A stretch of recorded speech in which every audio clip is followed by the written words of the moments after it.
friends, we are here to talk about Our Lady. Firstly, as we all know, Mother Mary is our intercessor. She prays for us at all times. Even when we do not know our problems, she knows it. It was Our Lady who recognized the shortage of wine at the wedding of Cana. She was not told, but she looks into our needs. Similarly, today, she looks into our needs when we are sick in bed, when we have no money, when we have no peace. She takes all our requests to the Sacred Heart of Jesus. And what does Jesus do? He listens to her request. Now, what does Jesus say? He says, "Woman, my time has not come." And there are so many denominations who argue on this very statement. What does Jesus mean that my time has not come? He only means to say that his time and the role of Mother Mary would change. From henceforth, she wouldn't be only the mother of Jesus, but she would be the mother of all mankind. Just like at the Adam and Eve creation story, we know what happens to Eve. She was the mother of all living beings, and here Mother Mary becomes the new Eve. What happens at the cross? Where Jesus says, "Woman, behold your son." Here, in the hands of Mary, Jesus gives all of us as her dear beloved children. So hence we can very rightly say that Mother Mary is a mother of the whole humanity. She is the mother of the new creation. One day, a couple decided to invite a next door doctor who was living in another apartment for dinner.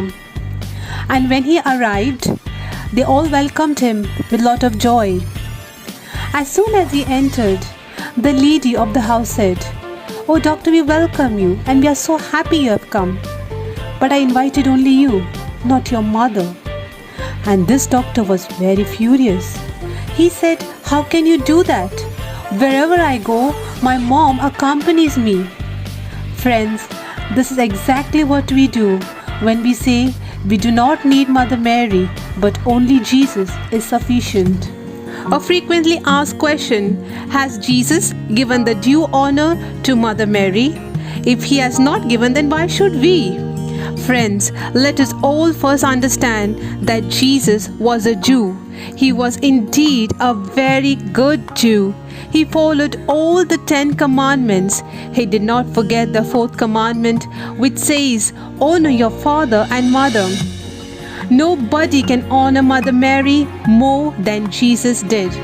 That's the very reason, after her Assumption, she is crowned as the Queen of heaven and earth. Jesus came into this world through Mary, so he desires that we come to him through Mary. St. Francis de Sales says, "Every good son will give the best to his parents." And yes, how do we do this? By reciting the Rosary. Is Rosary scriptural? Is it mentioned in the Bible? Yes, my friends, it is very much scriptural. Look at the first verse, "Hail Mary, full of grace." From where does these words come?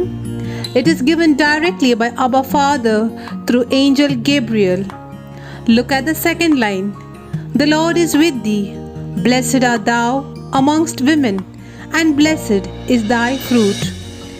These words were uttered by Elizabeth when she meets Mother Mary. When you recite the Hail Mary, Mother Mary descends down with all the angels and she intercedes for us. Which is the most powerful prayer in the Catholic Church? Yes, definitely the Holy Eucharist is the most powerful prayer. But do you know that the Holy Rosary stands absolutely next to it, which is very powerful. Even demons flee when the Holy Rosary is recited. Saint Louis de Montfort has been so inspirational towards Mother Mary, where he says, "God the Father gathered all the waters together and called them the seas. He gathered all his graces together and called them Mary." Does this mean that we are changing the doctrine? Jesus is the way, the truth and the life? No, my friends. Jesus alone is the true way, Mary is simply the best way to go to Christ. Let me try to give you a small illustration. When you pray to Jesus, it's like, for example, you give an apple. Now, when you give the same prayer to Mother Mary, to Jesus, what does she do with that apple? She takes that apple, she decorates it in a beautiful basket or on a silver plate, and she decorates it with all her love and she presents it to Jesus. Now, which among them is more preferred by Jesus? Think, my friends. For instance, there is a story said when Jesus asked Peter, "Peter, I think you have been a little careless. How come these people have entered heaven so soon?" And Peter says, "Master, it's none of my fault." Looking towards Mother Mary, he says, "I just can't do anything. They have all entered through the back door." So you see, my friends, taking the protection of Our Lady, she just leads us all to heaven with a motherly touch. To Jesus through Mary. The Church has always maintained a clear differentiation between adoration and veneration.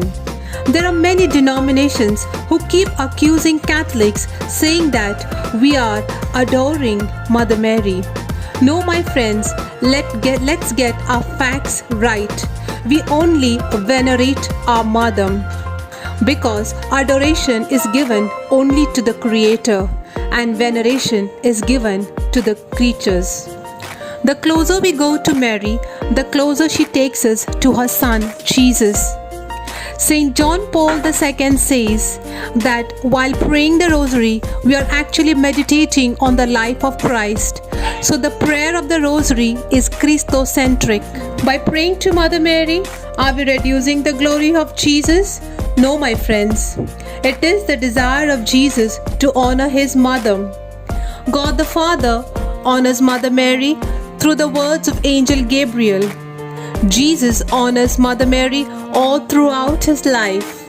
God the Spirit honors Mother Mary when she says, "All generation will call me blessed." If the Holy Trinity can honor Our Lady, then why are we so confused?